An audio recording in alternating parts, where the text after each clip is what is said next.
जय जय राम सिया राम सिया राम जय जय राम सिया राम सिया राम जय जय राम सिया राम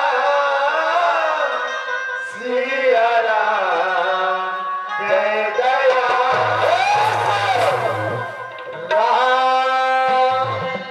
सिया राम सिया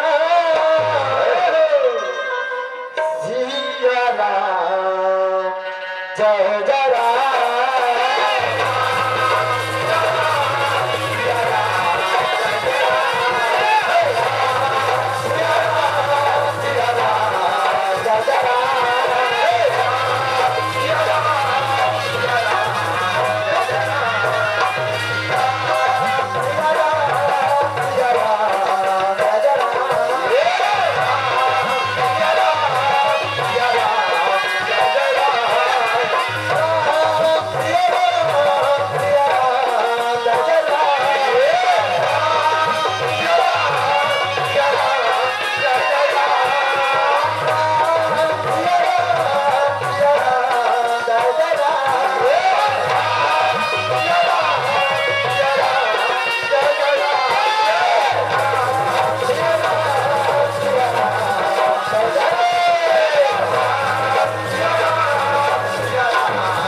राधे श्याम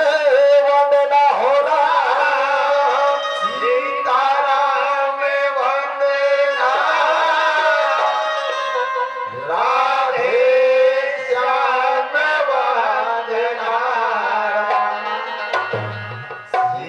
सीताराम वंदना राधे श्याम वंदना हो राम सीताराम वंदना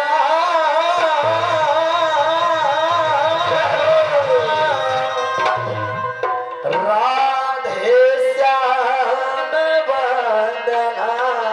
राम कांवरी के ललना बारे बारे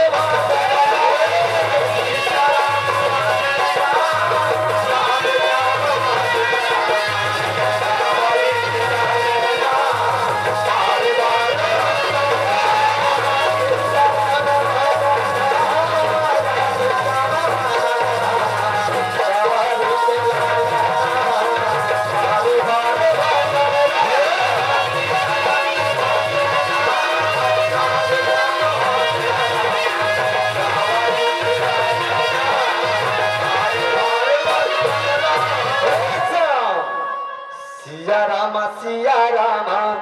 सिया मोर राम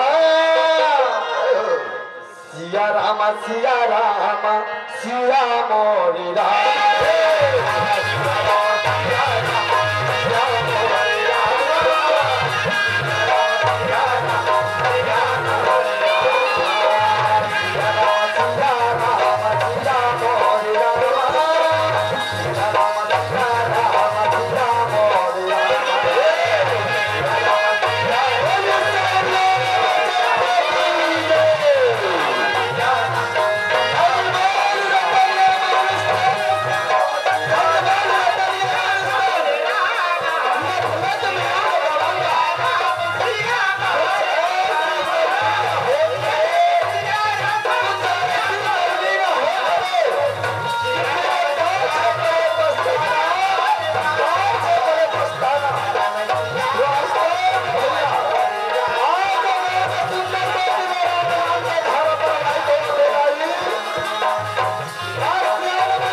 आज एक महतारी की कथा है दाई, आज एक पुत्र की कथा है। वास्तव में भैया आज पिताजी है, सत्य के प्रतीक है दाई हो। आज महतारी है, समर्पण के प्रतीक है भैया। आज उसने ढंग से जो पुत्र है, आज भक्ति के स्वरूप है। आज ऐसा कथा आप मन के बीच में लेके हूं। आज एक कथा है, सत्यवादी राजा हरिश्चंद्र की कथा है दाई। आज ये छोटे से लेकर हल, अगर कथा बताए में कोनो प्रकार से गलती हो जाही ना,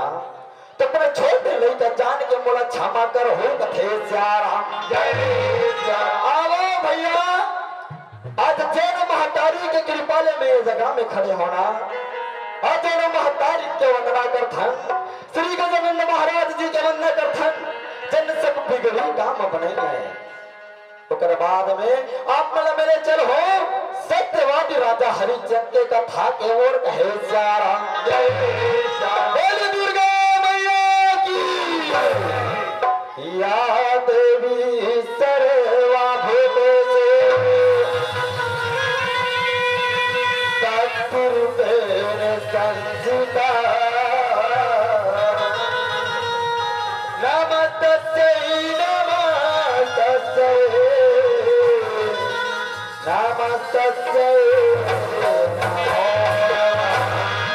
बोल दुर्गा मैया की आवे बोली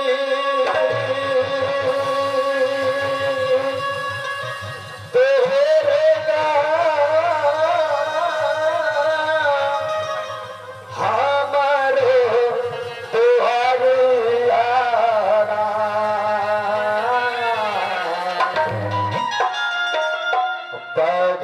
हवा सवारी चले आबे हो मैया हवा सवारी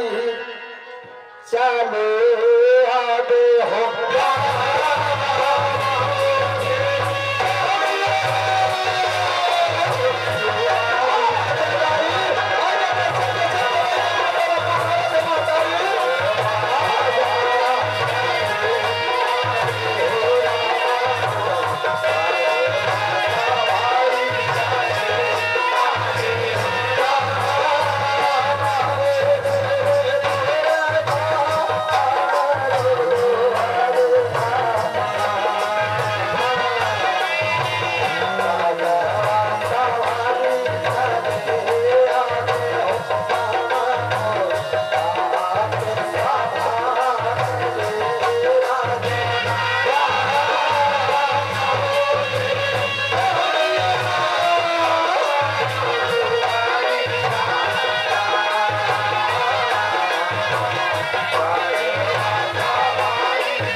ये सुमरा हो मोर गणेश देवला सुमर सारे धाम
विचार करत है कथे श्याराम हे भगवान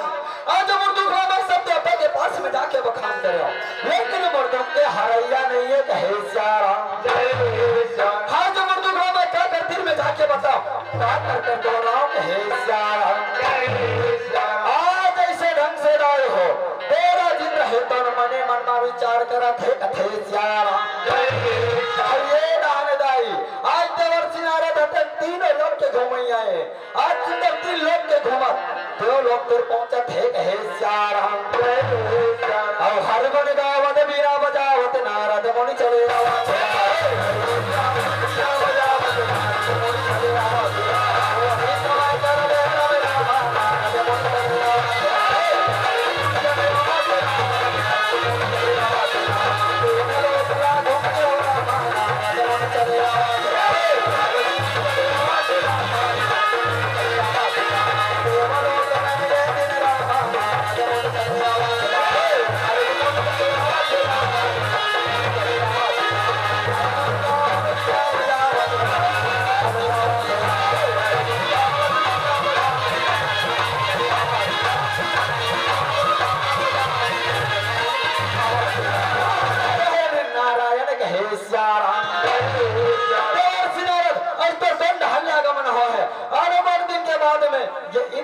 दर्शन दे हंस है श्याराम मैं तो तीनों लोग के भ्रमण करे आज तोड़ दर्शन करे बर तोड़ देव लोग तीर में पहुंचे होंगे है श्याराम लेकिन इन दोनों आज क्या बात है क्या कारण है आज तक मैं तो तोले दुखी नहीं देखे हो लेकिन आज तेरे मुख मंडल में बहुत ज्यादा दुखी दिखाई देवा थे कहे श्याराम देवर सिनारद आज मर्दुम के बाद तला मैं काला बताऊं कहे श्याराम आज मर्दुम ने कौन देता हरे बर तैयार नहीं है कहे श्याराम ऐसे कौन से बात आ गए जल में तो कौन देता सही तक बर तैयार नहीं है माहो न तो बता माहो जान ले थो कहे श्याराम देवर सिनारद आज तक मर्दुम के बाद न जानना चाहता सुना तब सुन ले कहे श्याराम आज मृत्यु लोक में सत्यवादी राजा हरिश्चंद्र है 99 अकेला पूरा कर रहे है कहे श्याराम एक यज्ञ पूरा कर ही दान मोर राज्य हासन के अधिकारी हो जाई कहे श्याराम मोले हाल वहाँ दर बदर भटके न पड़े बस मैं अपनी बात के लिए दुखी हूँ कहे श्याराम तब तो तोला बहुत बड़े भारी बात के लिए दुखी है इंद्रदेव लेकिन इंद्रदेव अब तो मला बता दो सुना अब तो ना दुखी है की जरूरत नहीं है अब मैं जरूर तो दोगला हारे के प्रयास करता हूँ कहे श्याराम विदा दो कहे श्याराम अब हर गुण गावत बीना बजावत नारद मुनि चले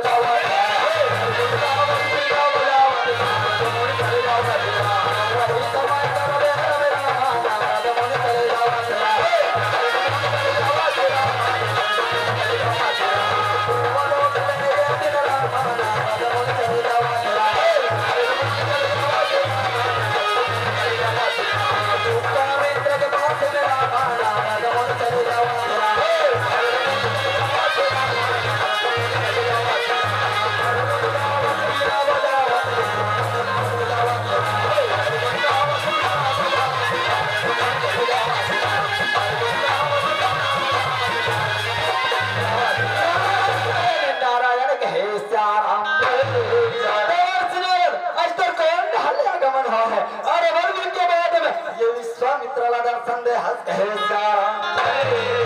विश्वामित्र मैं तो तीनों लोग के भ्रमण कर दर्शन करे बर अतर बीच जंगल में पहुंचे हो कहे नारद अतर तीनों लोग के भ्रमण करके आया था तो सब जगह आनंद मंगल तो है ना, सब जगह कुशल मंगल तो है ना, कोई जगह कोई प्रकार से दुख तकलीफ तो नहीं है ना कहे श्याम। हाँ विश्वामित्र सब जगह आनंद मंगल है, सब जगह कुशल मंगल है, लेकिन मृत्यु लोक में कहे श्याम। देवर्षि नारद आज तक सब जगह आनंद मंगल है कथा, सब जगह कुशल मंगल है कथा, लेकिन मृत्यु लोक में आज मृत्यु लोक में कहा हो गए है किंतु के शब्द लगे है। जरूर मृत्यु लोक में कुछ जवाब है माहो न तो बता माहो जान ले थो कहे विश्वामित्र आज तक मृत्यु लोक के बाद में जानना चाहते थे ना, तब सुन ले कहे आज मृत्यु लोक में सत्यवादी राजा हरिश्चंद्र जैसे दानी और सत्य के बोलने वाला ये कोनो नहीं है कहे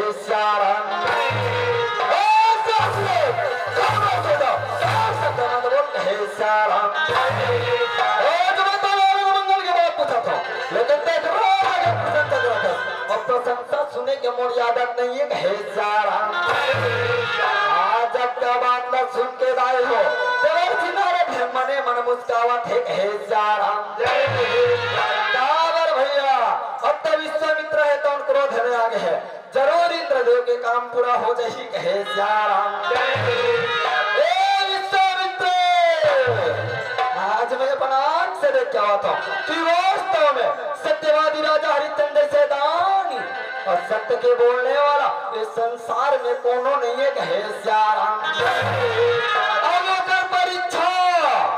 आज ये मानो साक्षात भगवान भी और सत्य से डिगाना चाहिए ना, तब हो नहीं डिगा सके कहे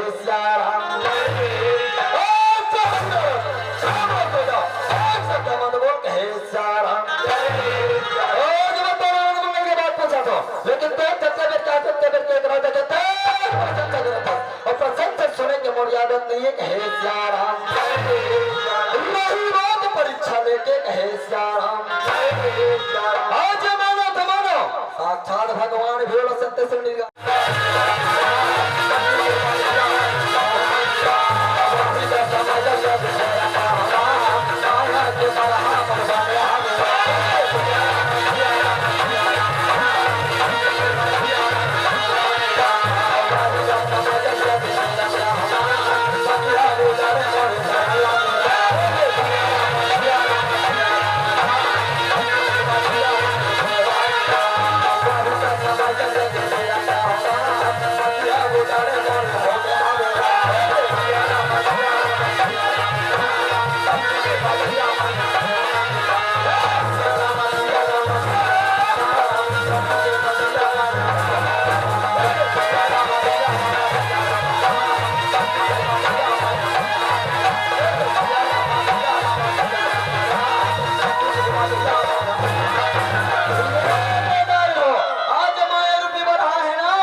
बगिया रखवारी मेरे पहुंचे है कहे बरदाई हो आज मल्ल रखवार है माया मोह में भूला गए है कथे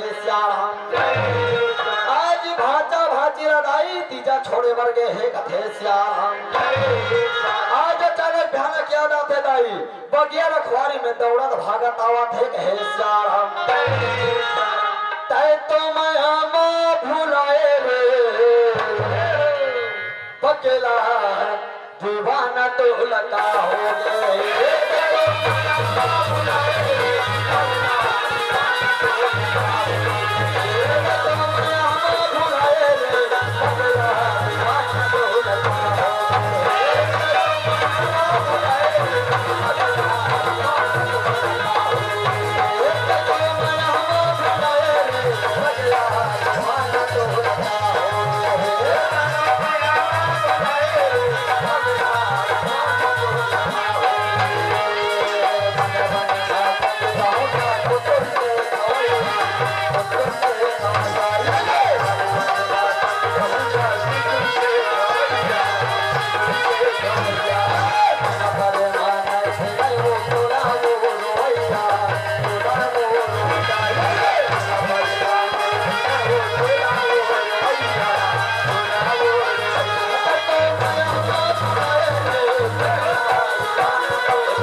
है जो पूरा फुलवारी के उजाड़ कर दे है कहे श्याम।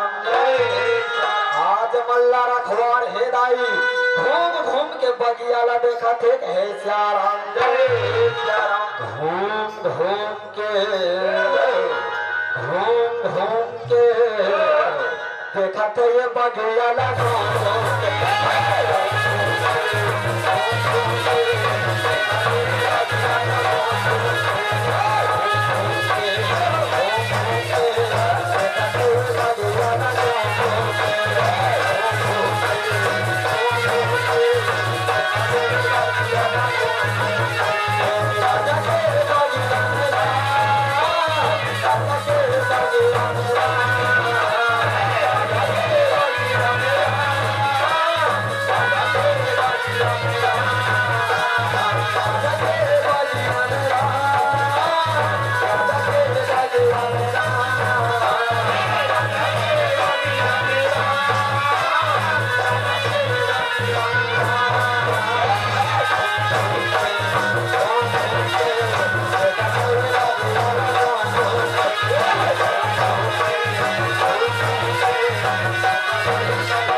बगियाला देखा थे कथे ये रहने दाई आज माया रूपी बरहा है ना मल्ला रखवार ला देख तरी कथे वारे मल्ला रखवार तब गया रखवारी में आवत सना पर नहीं मोला तो काम तौर से नहीं है जी मोला तो काम सत्यवादी राजा हरिचंद से है। लेकिन हाँ जब तक मैं तोला घायल नहीं कर हो ना तब तक तेरा जरा जाके नहीं बता। आज मैं तोला बिना घायल करे नहीं छोड़ो कथे आज मल्ला रखो बाया रूपी बढ़ा है दाई झाड़ी के पीछे छिपके कहे आज मल्ला रखवा रे खोजत खोजत जावत है दाई माया रूपी बढ़ा नहीं देख पावत है। आज माया रूपी बढ़ाऊ पर जाके मल्ला रखवा रहे तब झापा जात है कथे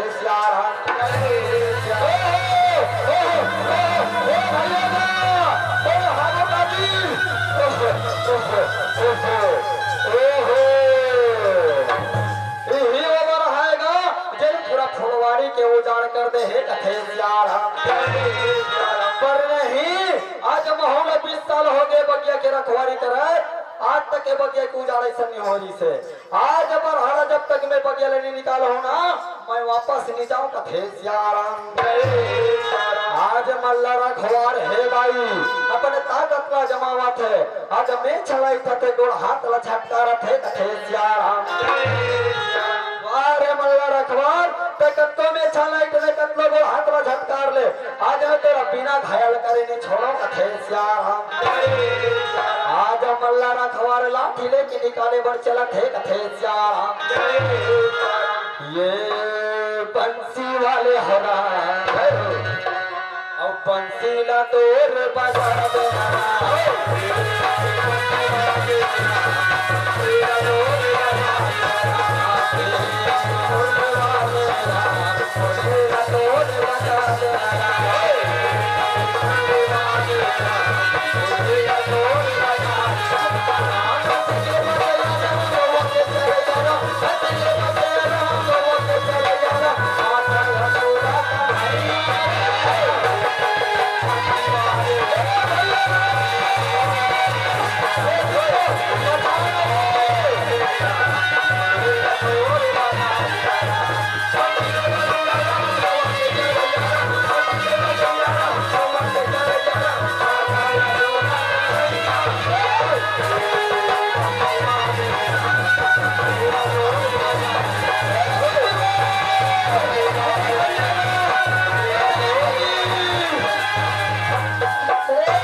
बचाए पर कोई नहीं आवत हो कथे यहाँ मोर दोनों ठिन मारी के छर्रा कटोरी फूट गए कथे भाचा आज तेरे गाँव में मोर मारी के छर्रा कटोरी मिलते का कथे नहीं मिले मामा नहीं मिले कथे नहीं मिले कथल भाचा तमे मैं बगिया में रुक के का करूँ कथे श्यारा बेकर ले जाओ तो मैं राजा ला बता देता हूँ कहे श्यारा आज मल्ला रखवार है दाई खुरावत लड़खावत राज दरबार जाए पर लगा थे कहे श्यारा ये रहना भैया असत्यवादी राजा हरिश्चंद्र धर्मात्मा राजा है जिन अपन प्रजा मन के सुख दुख पूछा सुंदर मीठ मीठ बोला आज बगिया घूमे पर निकले है कथे श्याराम एक दिन हीरे बलाना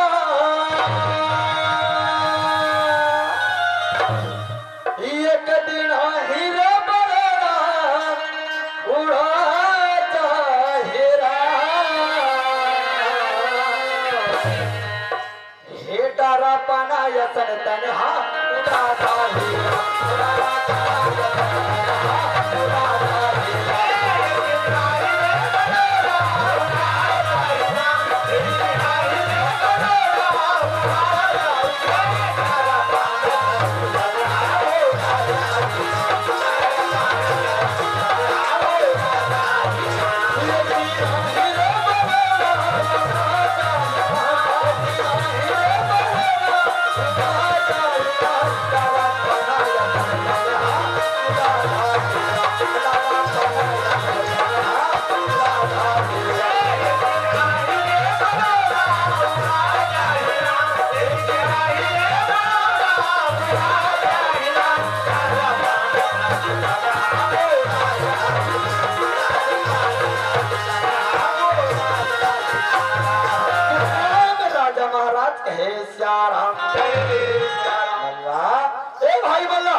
दुराचारी है भाई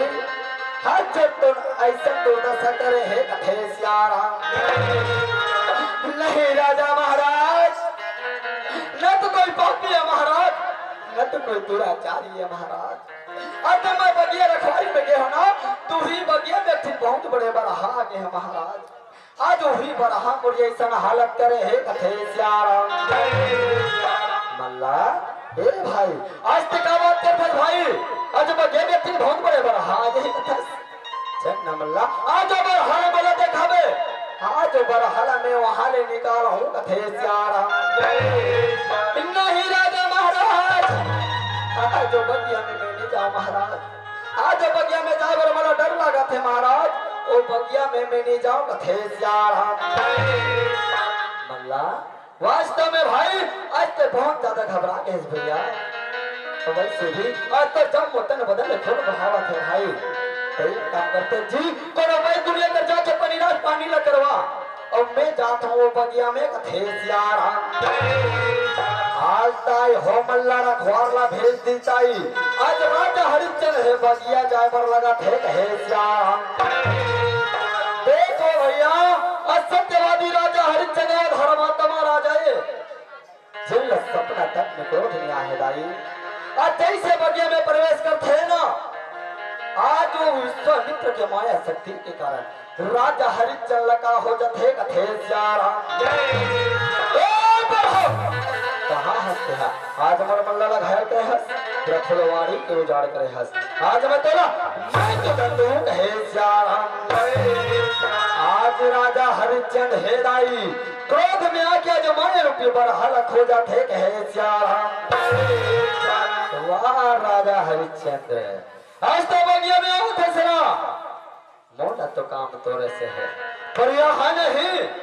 आज मैं तो अभी जंगल में ले जाके फटका देता हूँ और वही चेतोड़ से छल करके परीक्षा ले लेता हूँ कहे श्यारा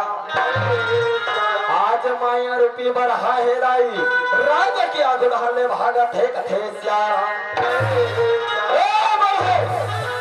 वो बरहस जब मन लखाए ग्रहस तेरा फुलवाड़ी के उजाड़ करे हंस आज मैं तेरा कहे श्यारा आज राजा हरिश्चंद्र हे दाई क्रोध में आके जबान तान के माये रूपी बरहाला मारे बरदौड़ा थे कहे श्यारा बरहा नहीं बाचे रामा हूँ बरहा नहीं बाचे रामा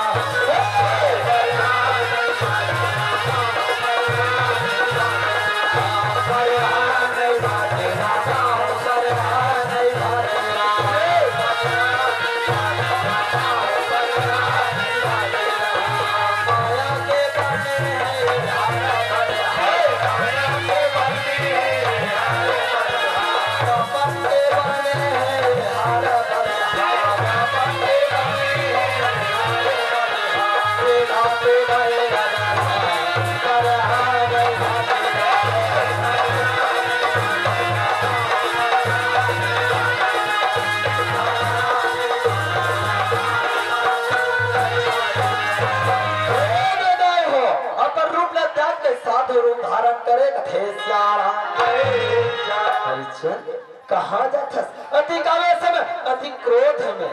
का हो गए? का बात है? कहाँ दौड़ा था कथे साधु महाराज? बता साधु महाराज, आज ईडा ने तीन बहुत बड़े बड़ा भागे है। आज वाला देखिए कहते हैं, आज मैं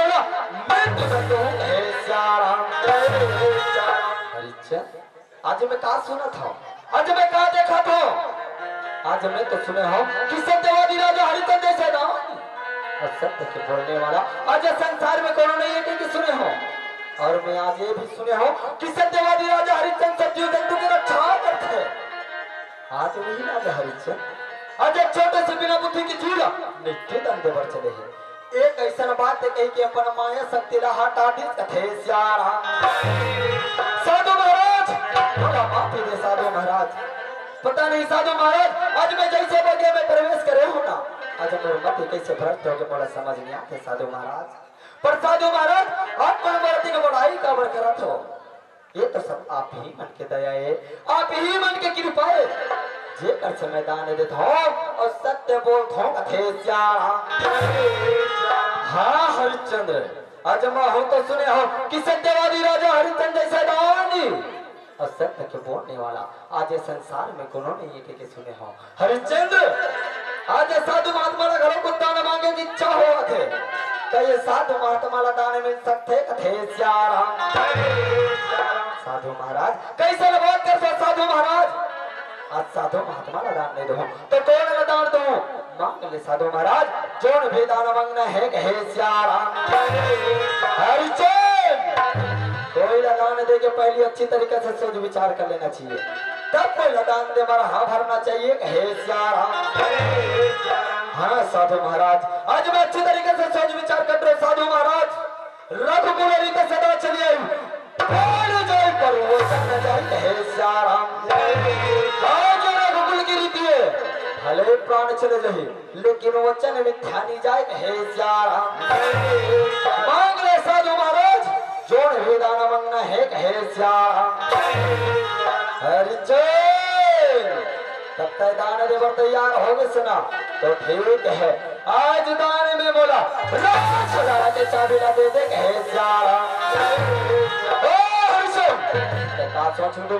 कहे दान मोला नहीं देना चाहता हरिश्चंद्र। आज मैं तेरा बार बार समझाने का प्रयास करे हो कि कोई ले दान दे के पहले अच्छी तरीके से सोच विचार कर लेना चाहिए, पर तय दान देवर तैयार हो गए। कोई बात नहीं, मैं अपने ऊपर चले जाता हूँ साधु महाराज। रुको साधु महाराज, चलो बोलो महल में साधु महाराज उनसे अपन दान ले लो हूँ हरिश्चंद्र। आज ते अपना महल में मोला दान देना चाहता था तो ठीक है, चल तोर महल में कहे आज राजा हरिश्चंद्र हेडाई साधु महाराज लड़े के अपन महल ढान जावा थे कहे हरि भजन के सुनैया दाई दीदी मोर भैया कथा सुन गाचिया राम देव मोरा कथा सुन गाचिया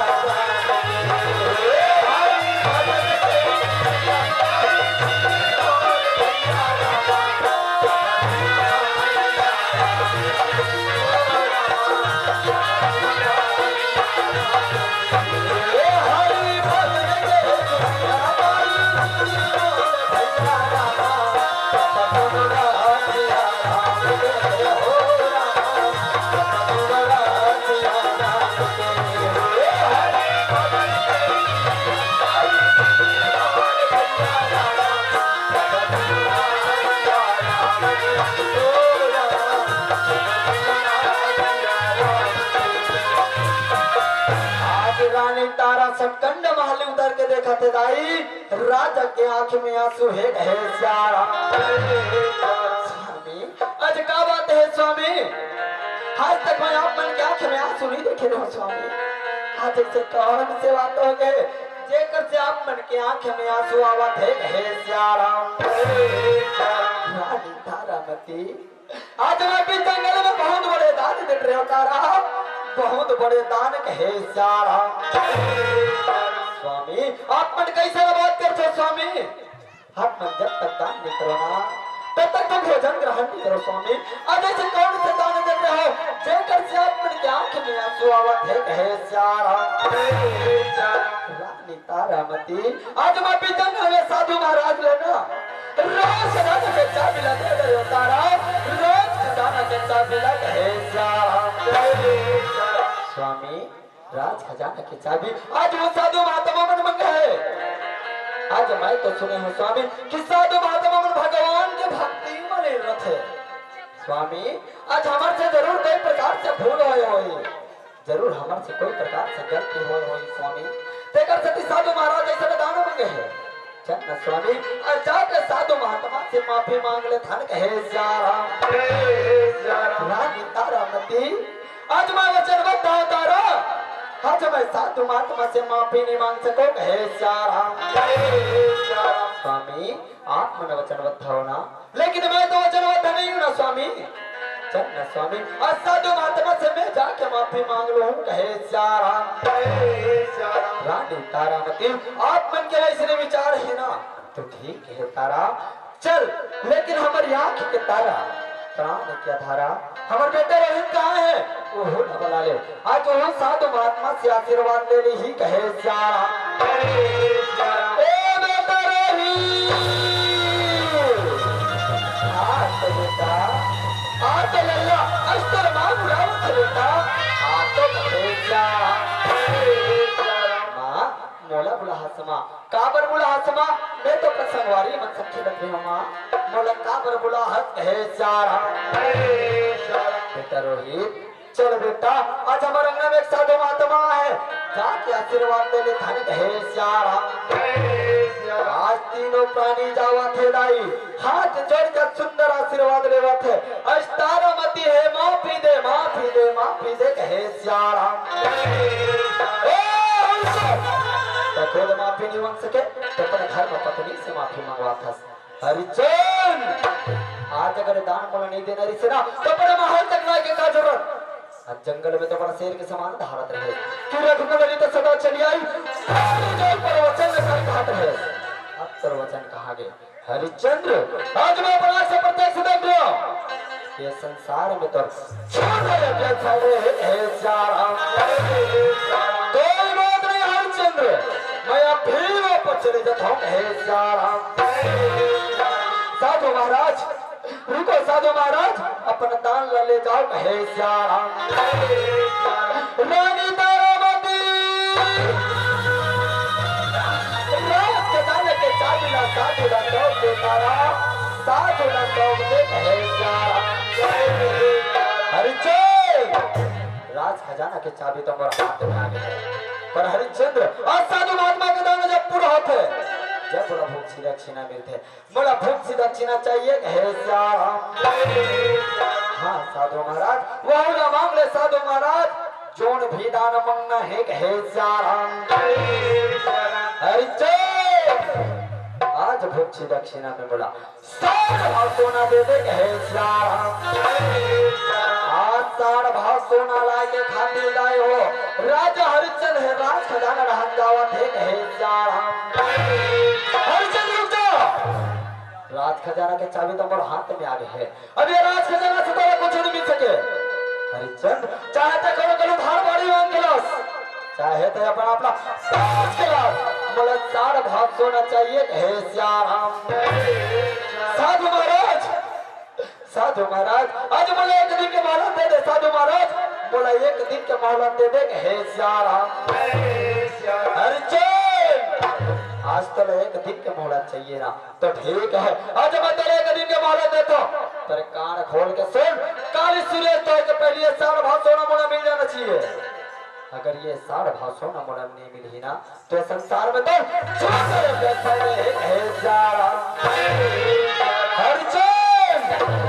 आज से अवधपुरवासी सब अमर हो गए।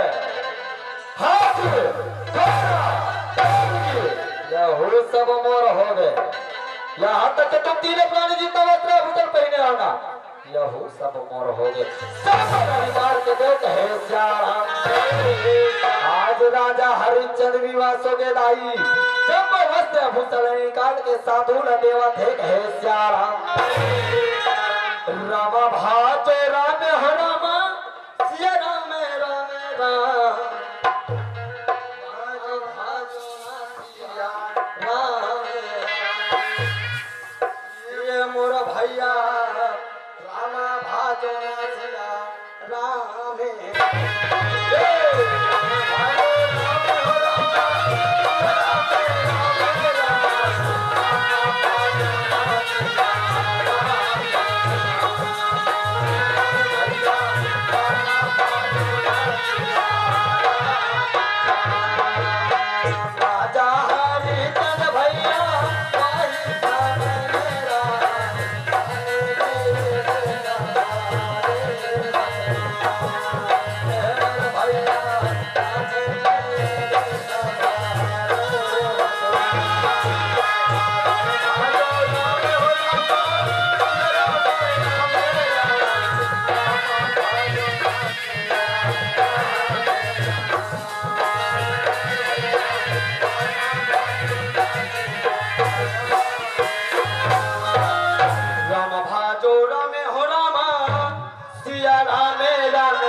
राजा हरिचंद्र दाने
आज मला समय नहीं है तारा आज मला साधा महात्माला साधा भाषण देना है तारामती फिर एक काम करते तारामती तो कुछ दिन के लिए ना अपन मई के चले जाते तारा अपन मई के चले जाते हे राम स्वामी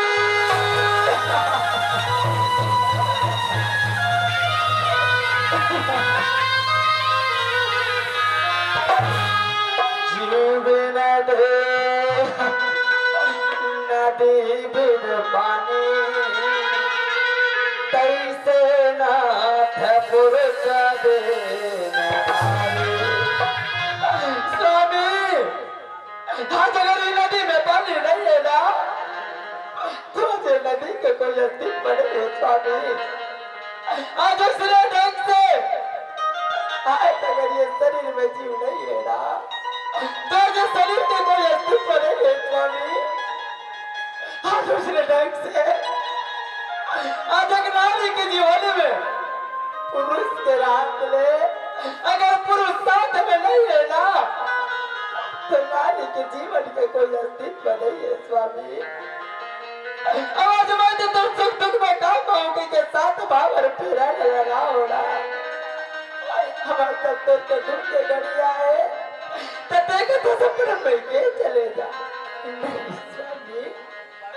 आज मैं तुम चलन कमल छोड़ के कहाँ चली जाऊँ स्वामी, कहाँ छोड़ने जाऊँगा हे सारा